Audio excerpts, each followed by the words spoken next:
Episode of the Everblack podcast is brought to you by Death Wish Hot Rods and Customs. Check out their Instagram for all their new t-shirts, caps, beanies, cups, and the all-new Atomic Death lineup. Hey, this is Trevor Sternad from the Black Dahlia Murder here, and you're listening to the Everblack podcast. Hey, human skull, this is odorous from Guam. Going to the Fear Factory. This is George Course Runner Fisher. This is Jazz from Devil Drop. This is Wade from Our Last Enemy. The Magnificent Suicidal Tendencies. Hey, this is Wednesday 13. This is Rex from Kill Devil Hill. This is Gary from Sepultura, and you're listening to Everblack Podcast. But anyway, it's good to see you, bro. You too, man. Of course, Orpheus Omega are, hitting the road with Triple Kill to celebrate 10 years of your debut album, Bleed the Way. Man, crazy times, 10 years. Where the fuck did that go? It's one of those things where, like, it just sort of happened, and we were like, obviously last year was last year, and we sort of just went, all right, cool. Like, what are we doing? We're obviously going to start recording an album in 2021, blah, blah, blah. And then we all just kind of went, hasn't Bleed the Way been out 10 years? And it's like, oh, like, shit. So it has. So it's weird, man. Like, we started the band, and it was just dudes in the garage having fun, which was awesome. And then the first album, we just put it together and had so much fun off it, and obviously got to do some awesome stuff, like the Amon Amarth opening for Amon Amarth in 2000.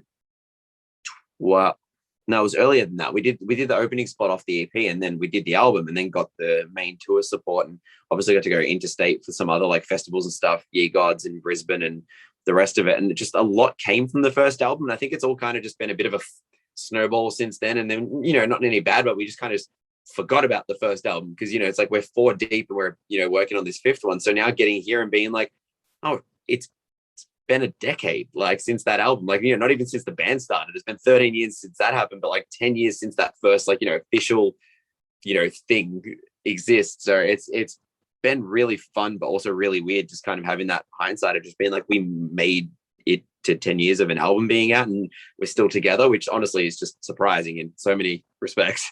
Mate, it's insane. Like it feels like, you guys have always been there, if you know what I mean. Like, you've been such a staple. It is that, yeah. Like I kind of get that, because when we were starting out, it was all the other bands that we were fans of that already felt that way, who probably didn't.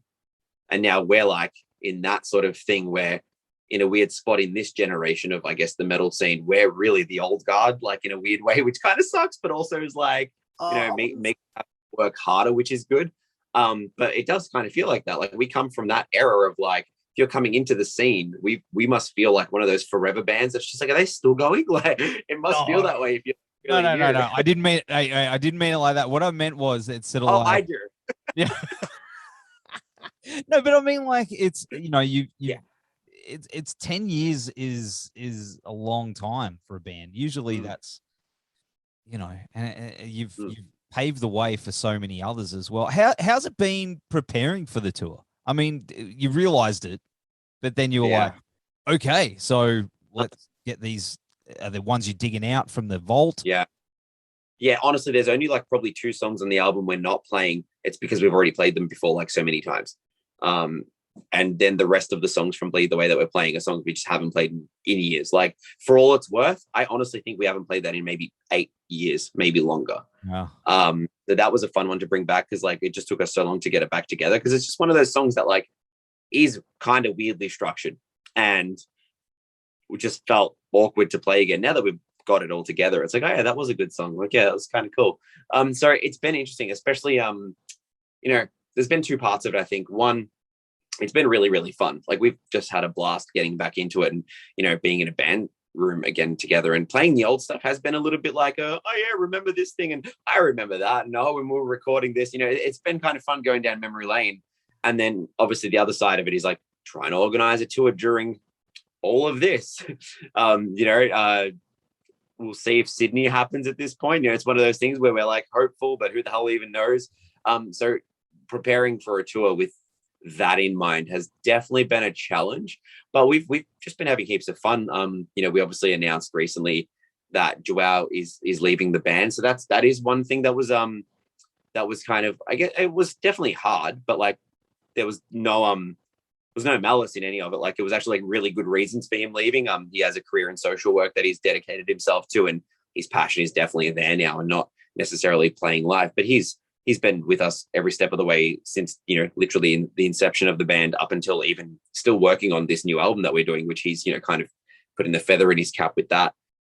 So, you know, doing that, getting Luke from Trigger to join the band. So he's a full-time member after this, and they're both going to be on stage sort of for this like last tour sort of thing. So cool. It's been really, it's been a ride. It's been, you know, an emotional and logistical ride, but honestly, I think we're probably having the most fun we've had since day one in this band, which I'm counting my blessings, because I honestly did not think 13 years into this band I could be more happy than, you know, the first day you're like, let's cover a Dark Tranquillity song, you know, like that. It's just like young and just like, I don't even care. This is just going to be fun, to now being like, after touring internationally, doing all the tours of Australia, all the releases, and still being like, I am having more fun than I've ever had. It's a pretty cool place to be. So we've had fun. We've been pushing pretty hard as well, because I like to think that we hold ourselves to a certain standard with our live shows, and not necessarily just from like a tightness perspective. You know, there's usually 5 or 6 of us on stage. I would argue playing some stuff that in hindsight is maybe a lot harder than I thought it was when we were writing it. But really, like, I think our live show speaks for itself. We definitely put a lot of effort into it.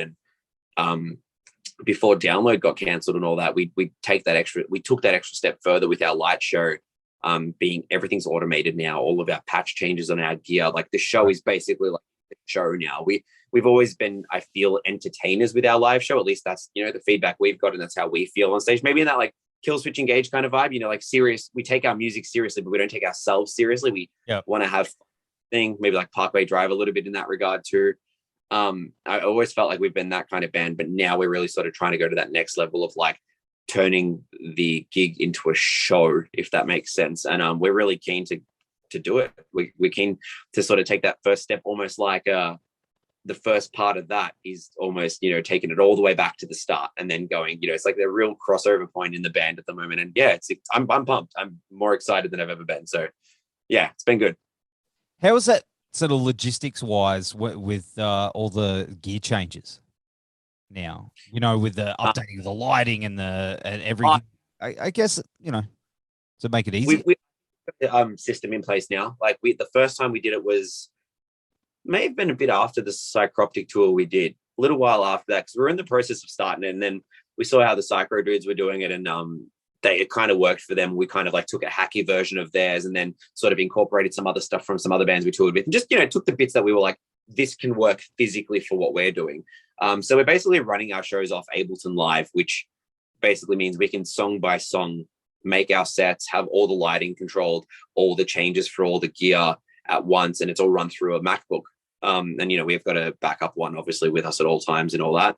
And basically Matt, our drummer, just goes through the songs. He makes the set list before the tour. You just basically drag and drop the set list. So we've got 2 for this tour. It's like an A-B sort of thing, which means we get to play more songs and keep it fun. And yeah, like it does everything for us. Like we basically, you know, Kez, our keyboardist, he does all the lights. That's his thing. That's his creative outlet. So he does all that. I'm like the MIDI program change / click track guru. So I do all that and all the, you know, hardware stuff to get it to all work. And so everyone kind of has their employment in the band with getting the live stuff going. But it's pretty streamlined now. Like we have a system in place, which is good, even though we do things very, very questionably about how we actually make the gear work, but it works for us. So it's pretty seamless now. It's a process like everything else. There's a list of things to do, and we just do it. And you got a backup. That's the magic word. Yeah. Yeah. So main band MacBook, and it's a mid 2015 i7 or something. It's like pretty powerful because it needs to do a fair bit of shit. Yeah. And then I bring my touring work laptop with me, and that's the backup, because in that way I'm always taking my work laptop with me, because apparently I just don't switch off and I'm always working. And that comes onto the van, whatever else, and then that way that also jumps on stage. So all it'll take realistically is, let's say, you know, God forbid something goes wrong mid-song. At the end of that song, Matt pulls the USBs out of it, sticks them into the side of my one, flips the lid open, we move on. So it's, you know, at worst we might have to cut a song in a long set list if it was to come to that, just to keep the ball rolling. And that's it. So we try to keep that in mind. And worst comes to worst, we can actually do it without the MacBook. Matt still has all the click tracks and back stuff on his iPod. So he can literally pull his headphones out, put the little splitter cable in, and that's still got our backing tracks for the front of house. Just means we have to do manual changes and stuff. So, there's always a way around it. That's good. It's good you get it all worked out, because, man, I've seen bands where they've relied purely on the one thing. And one band in particular, they came all the way from the States with this thing it was like a fucking fridge, dude. Like, it ran all their lights, everything, and something happened and it just fried their whole show. They had no backup. So I know the Peru dudes have mentioned that before. They're like, it goes down once every maybe 40 shows. And you're like, that's a hit ratio that you're willing to take, because nothing's perfect, but the show goes on. Winter Sun was a good one for us, because they pretty much run everything direct into their laptop or into their interface, so that their mix engineer or their live engineer can effectively do their live sound from the night before. It's fucking insane. It's so efficient. But they've got like 2 MacBooks and a redundancy interface. So same sort of thing. It's just, you just take one Thunderbolt port out, swap it into the next MacBook, and you might be out one song for the night. And really, as efficient as it gets, real outside of that, that's pretty much like, I like that. I like that sort of simplicity. And it also puts a lot more control in the band's hands. Like all our in-ear monitors and stuff, we don't have any reliance outside of the stage itself. So Gary, our sound guy, I'm like, your job is to make us not sound like complete crap from the front. Our job is to make sure we can hear ourselves. So there's just that separation of like, he's got his job, we got our job, and that's it. So it's really cool. That's the way to do it. Well, I mean, of course, we mentioned before, you're hitting the road with Triple Kill. That's going to be unreal, man. Like, how'd you hook that one up with those boys? Why'd you choose to team up with them? The simple answer is I don't like children, but if I was ever going to have children, I would adopt Triple Kill. That's it. Like I genuinely have so much love for those boys. They're fucking hilarious. They're the most wholesome dudes I've ever met, and their music's killer. So like, we've played heaps of gigs together. We're really good mates, and Joao was actually the one who, Joao's usually anti-covers and all that sort of thing, he's just like, I'd rather play our music, we've only got half an hour, 40 minutes. Why are we playing other people's songs? Like that's Joao in a nutshell. And he was the one who actually came to us and went, what if we did a covers EP? And I'm like, of what? And he's like, pop punk. And I'm like, okay. And then it was just like, and then we just like do a crossover with Triple Kill. And so it was mostly Joao's idea, but the second the cogs started turning very slowly, and then we said it to Triple Kill, like, what do you reckon? And then it just went. So it was pretty much like a no-brainer at that point. We just sort of all brainstormed, and COVID did make it a bit difficult, the lockdowns and stuff, because we had heaps of ideas for video clips. We were actually going to do some pretty intense stuff, but we managed to cobble what I think, and I mean, so far the response seems to be pretty cool, but some pretty awesome video clips within, honestly, a budget and a time frame that you would not believe. So massive credit to Connor from Triple Kill, especially because he's a fucking genius. He's worked on some of our video clips in the past as well. Suffer from the last album, and obviously all the Triple Kill stuff, but he managed to really get some gold out of what we just assumed was never going to even get finished before this tour. So I got to give massive props to him for that. So it's just been a blast. Like, it was the most fun doing the video clips with them, because it's like everything's a gag. Even when you're not reading the lines, everyone's just trying to out funny each other. So like the whole time you're just like dying, and what ends up on camera is maybe like 20% of what's actually been said and shared. And it's, we couldn't imagine, especially after everything last year and not being on the road for 18 months, I honestly cannot imagine touring with anyone else right now. And we just want to have a good time. And I don't think that's, there's definitely no missed opportunity there, especially doing it with Triple Kills. That's for sure. Well, I mean, the video for all small things, that's pretty, man, that was hilarious. Yeah. It's funny because I usually do a lot of the mixing work on our stuff. And obviously I work with Triple Kill as well at the studio. So when we did the covers, I just said to the guys, I don't want to be involved in any of the video stuff except my parts, only because I want some magic to be there. Like I do lose a lot of the in stuff because I'm so involved in heavily behind the scenes. So I had no idea half of that stuff was in there until I actually watched the video clips. I was just like doubled over, and I'm just like, I watched the whole thing and I'm like, shit, I come off as an asshole. And I was like, that's fair. Like, that's fair. I can get behind that. It was really fun. And then I finally saw their one as well, being the like mirror image of ours with they did with Stacy's mom. And I was just like, it was again like I only went in, did my parts in the group bits, and then was like, I don't want to hear or see anything until it's out. And then I was just like, I loved it, like being able to watch it almost as a fan of Triple Kill and not being involved in it was actually really fun, because I watched it and went, this is pretty good. Like I like this. Like I would watch this if it wasn't my band, which was kind of cool. So yeah, lots of fun doing that. How'd you pick the songs? Because I mean, you obviously you got Blink, Avril Lavigne, Green Day, Living End. About the Living End, man, that sounds brutal. Like that what's it called? Prisoner of Society. Yes, Prisoner of Society. Man, that opening riff, I never imagined it to be chunky. Chunky. And then I heard it, I was like, holy shit, it's chunky. Yeah, we've covered Prisoner of Society live a few times in the past. We all love The Living End, and as far as I'm concerned, they're an absolute gem in the Australian music scene. I mean, just one of my favorite bands, and I just think one of the best bands to come out of this country. And Chris Chaney is just an incredible guitarist. Like I have mad respect for all of them, and him especially. I just love him. So Prisoner of Society was one that I mentioned years ago, and we were like, yeah, that's absolutely a song we're going to cover. So when this came up, the first song was We're Doing Prisoner. Like, there's no, that was just a given. Then for the rest of us, it was like, All the Small Things was almost a no-brainer, because it was like Blink, like, even, I'll tell you, this is the funny thing, especially with metalheads, right? Even metalheads who complain all day about anything that's not metal and you're not wearing a battle jacket and all that. If you chuck Blink-182 on for long enough, you'll see them start humming along, because everyone knows 182 songs. And same with Green Day. Like I grew up with a much poppier background between my family and just, like high school and stuff. Like I was always into the heavier stuff, but I definitely love the poppier side of most music, because I like catchy melodies, like most people. So Green Day and Blink were like pretty much no-brainers, but I suggested Basket Case because it's just one of my favorite songs. And All the Small Things was just organically, everyone was like, All the Small Things, it's like, of course. And then Triple Kill went and like did some stuff that we were like, that's awesome. Like obviously Skater Boy, Misery Business by Paramore, and Stacy's Mom, because how could you not? So, it's just this breadth of like 2000s angst that just, was like, we have to do this. And it was kind of funny because we were like, I wonder if this is going to suck. Like we were going to have fun, but it was like, I wonder how this is going to go. And then obviously with the release the other day, it's been funny getting random inboxes from some metalheads who I always took to be some pretty staunch people in the scene, who were just like, mate, saw All the Small Things video, made my day. And I'm like, oh, that's awesome.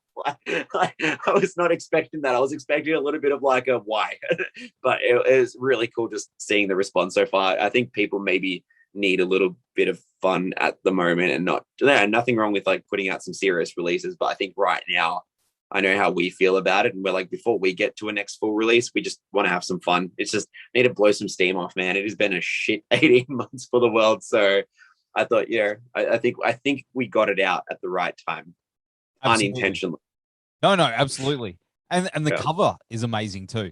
Oh, the Dookie, incredible, amazing. Tristan from Tristan Tate Illustrations, he did the album cover for Where Your Sins. He's done almost all of our merch, all of our ridiculous merch for the last like 5-6 years, maybe longer actually. I think even longer than that since the second album. But can't say enough good things. He's incredible. Like he sent us that first draft and we were just like, and that's it. Like that is amazing. And Duke is just one of the best albums. So for him to get that much detail, if like the more you stare at it, there's more shit you see. Like yeah.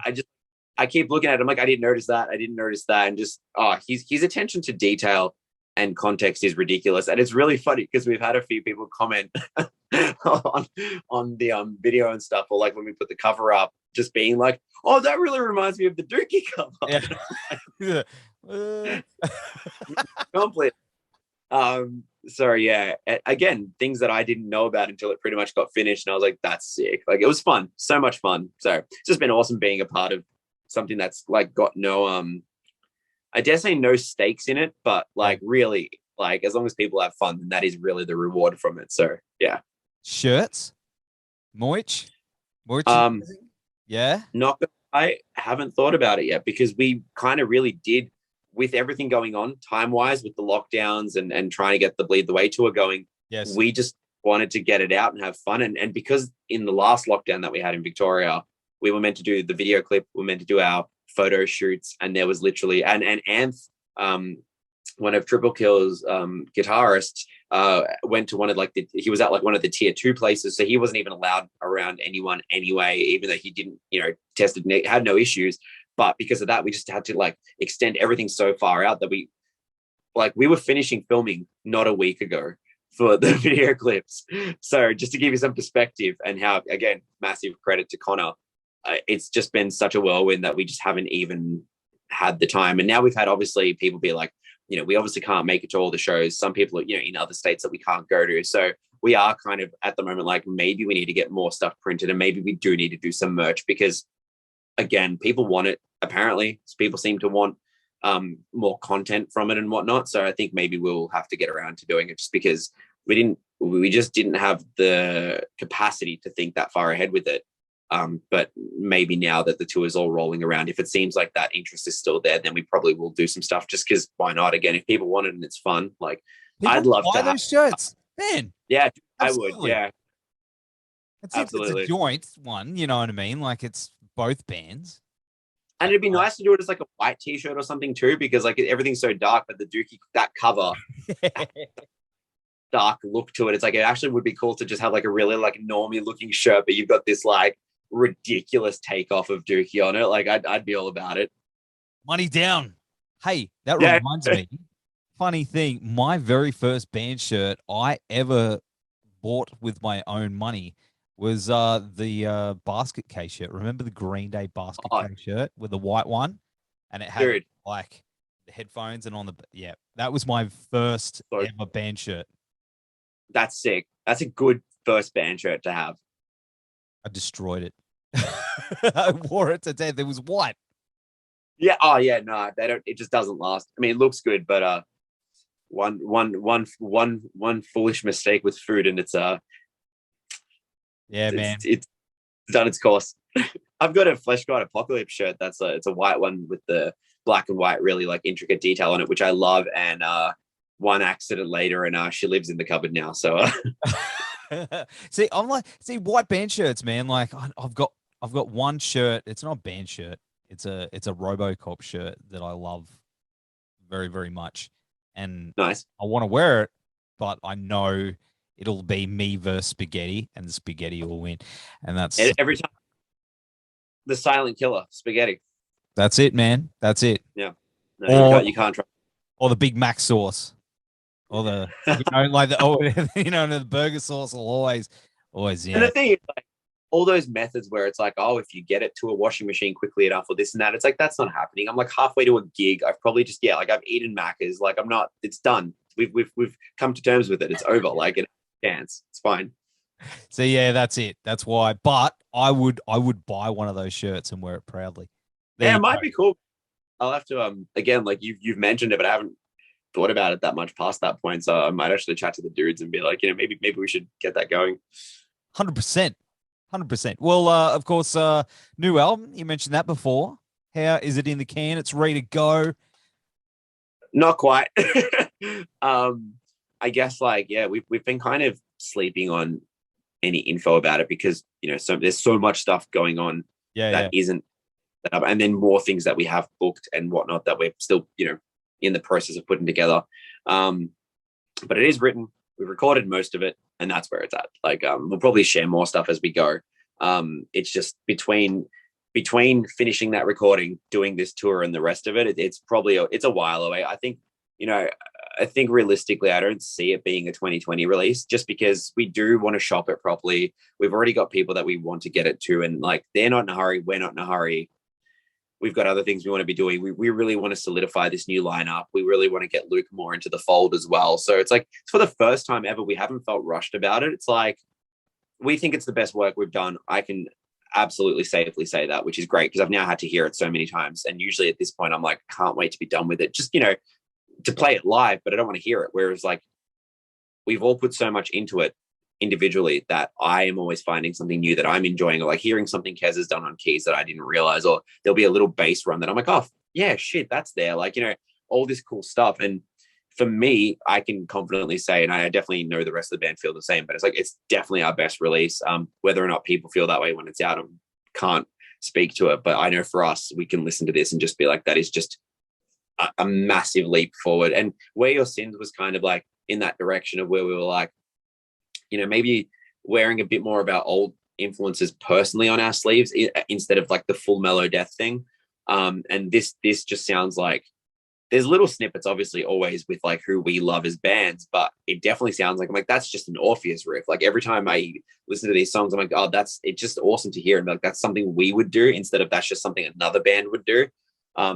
So for good or for worse, I think that's probably the most rewarding part of this one. So I am excited for when it comes out, but also we're in no hurry. We want to make sure it gets done right. And, you know, we do want to tour on it properly. So we're probably going to hold off a little bit because we'd like to go overseas, you know, like that's something we thrive on. When anytime we've gone overseas, we've had a great time. We've done quite well. And the ball was rolling at that point where things were going quite well with our overseas touring. So I feel like even though we know it's not going to be at that point when we do go back, but we'd like to keep it as tight knit as possible. So it's a while away, but I definitely think it's worth it. And I think because of that, we're comfortable taking it at our pace because we know that it's going to be worth it. So yeah. Any tasty little secret surprises on the tour? Any previews of the new tracks?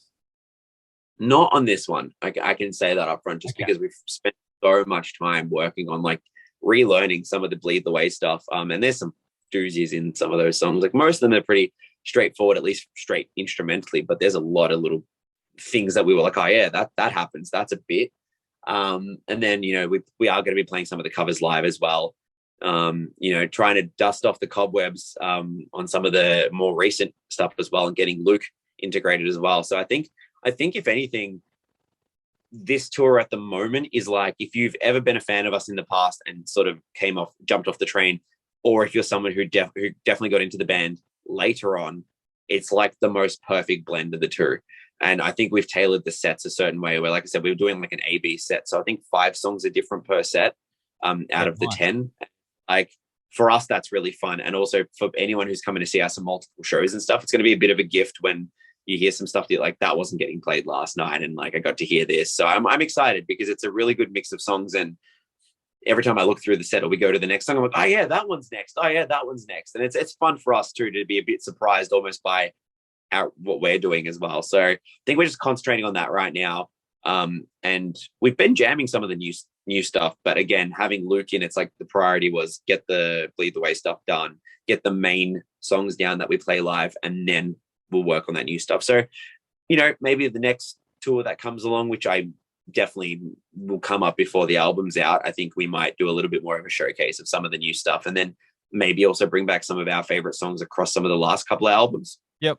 Awesome. So there's definitely a few that haven't been exercised in a while, especially off Where Your Sins. We had to like nix a few of those live just because we had like more like support slot sets and stuff, which was always fun because you sort of, you know, show off your most single based songs, but there's some sort of fan favorites in there that we haven't been able to play for a bit, which we're really keen to bring back. And even something like Degenerate from Resolution, like we've been practicing it, but we're not playing it on this tour, but we're like, okay, next tour, that's, you know, there might be, you know, we might use that as the opening track for the show or something. So just, you know, mixing things around and again, just really having fun for the minute and enjoying it. So that's awesome, man. That's awesome. Yeah. Well, of course, I mean, talking about recording and so, I mean, you've recorded and produced and engineered, you know, a bunch of great bands through, you know, Monolith Studios, and everyone I've spoken to that's worked with you, this is one thing, man, they've all said nothing but amazing things and, you know, sung your praises and how professional you are. Not just that, like how you've just got a knack of bringing the best out in people. That's the one thing that a lot of people have said, you know, and you know, you do amazing work down there, brother. So I mean, what's the key to that though? I mean, to get the best out of these people. Well, first of all, I really do appreciate that because like I realized that for me, the only way I can look at it these days, because it's like a hindsight thing. When I started out, it was always like trying to do it as well technically as possible. And like, you're always learning that side of it. So it was like, it's good at the start, but then like I realized that the best way to approach it is just being a fan of music, because it's kind of shifted my focus from mixing. I'm always going to get better at mixing if I apply myself. It's like with anything, right? The more you do it, the more practice, the more you leave your mind open to new techniques, you're just going to get better. It's going to happen. But something I don't think you get better at for no reason is like the producing side. So it was like a really big conscious thing for me to really shift my brain into like, you know, these songs have to be good. And like, what is this band trying to do? What are they trying to achieve? And what is not quite there yet that we can like, you know, get those screws a little bit tighter and, you know, get things in the right spot. And so over the last like 3 years, maybe, and I do feel confident that my best work has been in that time, is because I've spent so much more time with the bands, like in their rehearsal space, with them and their demos, you know, like just doing pre-production, just sitting there and going, you sure that riff's the right riff to go here? Maybe you could try it this way. Or, you know, I've heard this before from you guys. Maybe we can change it up a bit. Or like maybe that drum beat can give us some more energy. And there's not a right or wrong way to do it. But when I think about all the producers that I like, I do notice more and more that they have an ability to do that with the bands I like. Like sometimes I'll hear an album and be like, oh man, that's so good. That's like my favorite album by that band. And then when I look at who produced it, I'm like, oh, of course, you know, like it's like, oh, of course it was them. And that's kind of where my train of thought is nowadays. And I've been lucky to work with some amazing producers too on our stuff. So having that extra experience is just like, I can keep filtering it down. And I just want to keep staying excited about music. So my job is like more and more. I like working with younger, newer bands. One, it keeps me spry. It keeps me on top of it and like, you know, involved.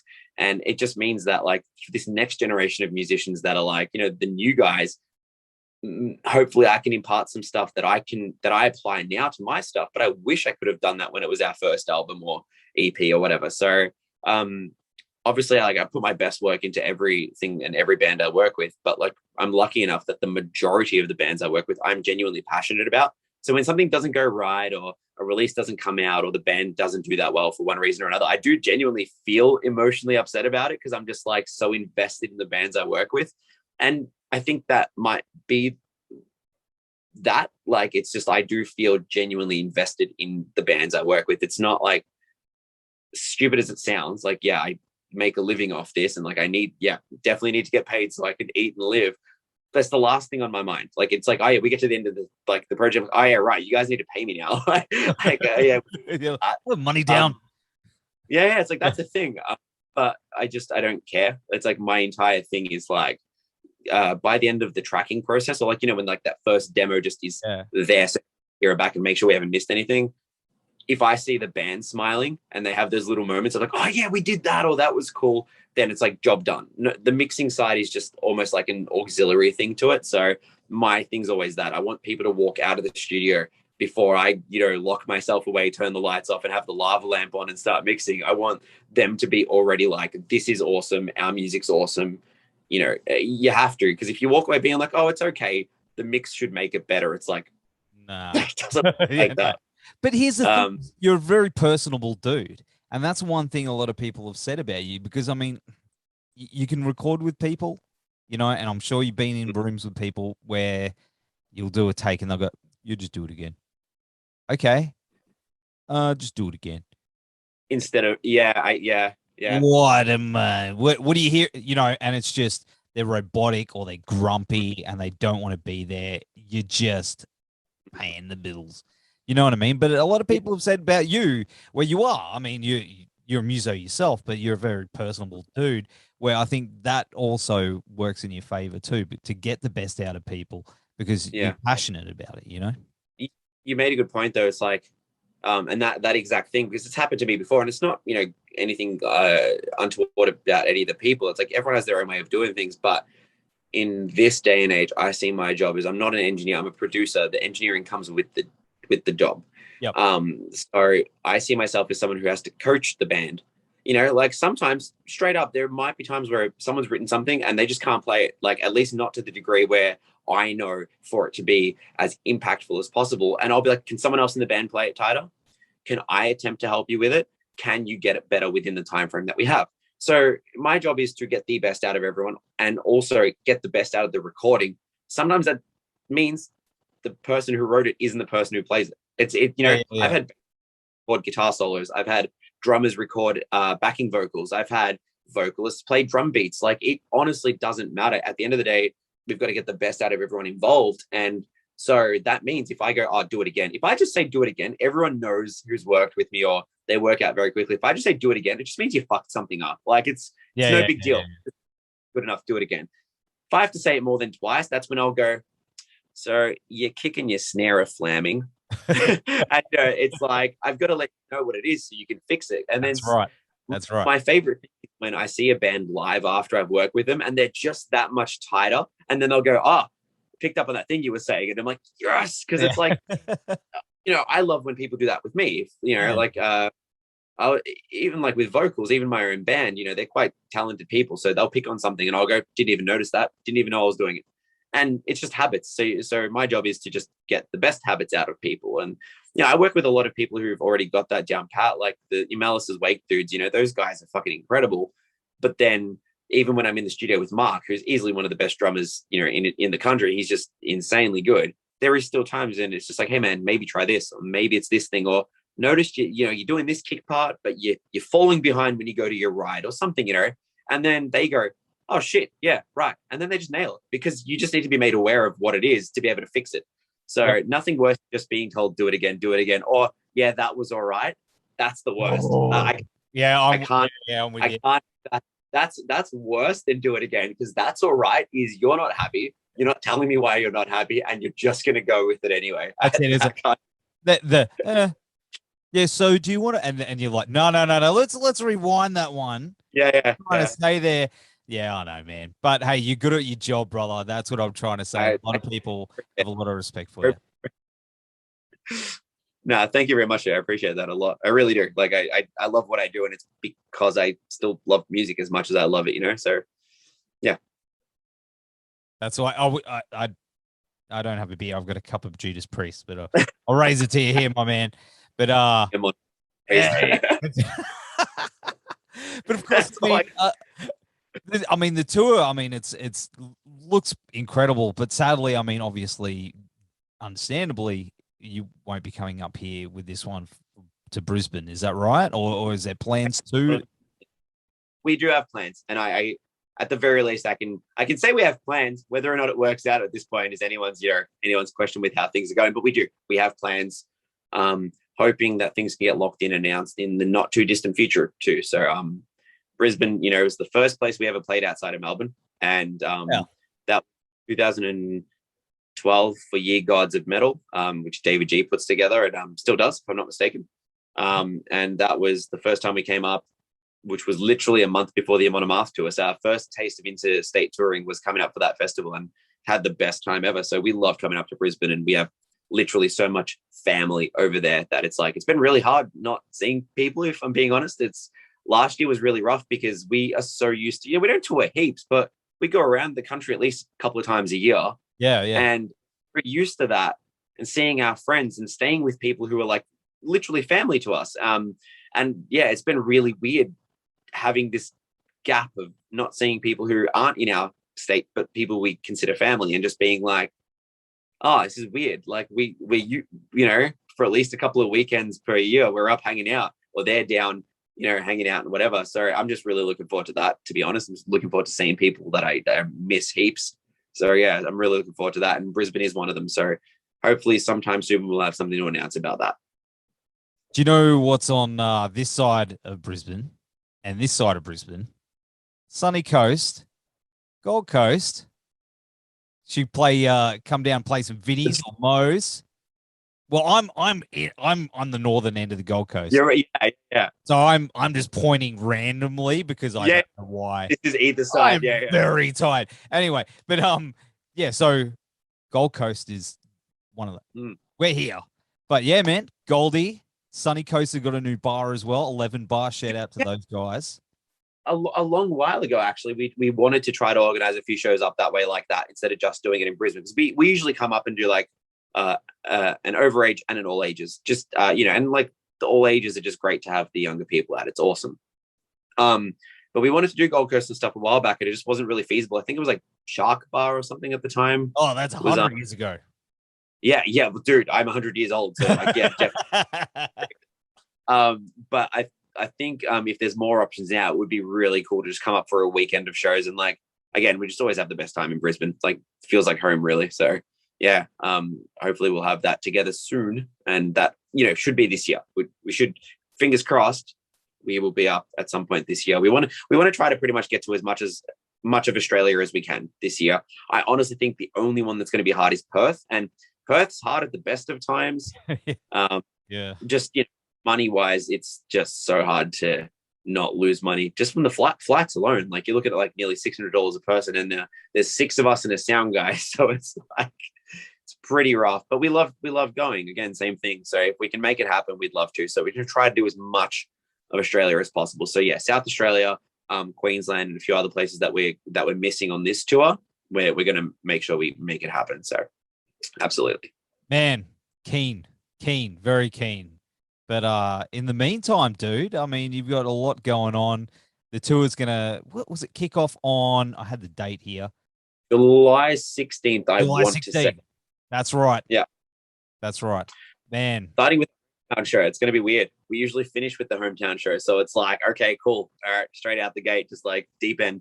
It's going to be awesome, man. And of course, we can't wait to see you up here, dude. And the EP is incredible. Career Suicide, which it isn't, and we'll have all the links. It's just unreal.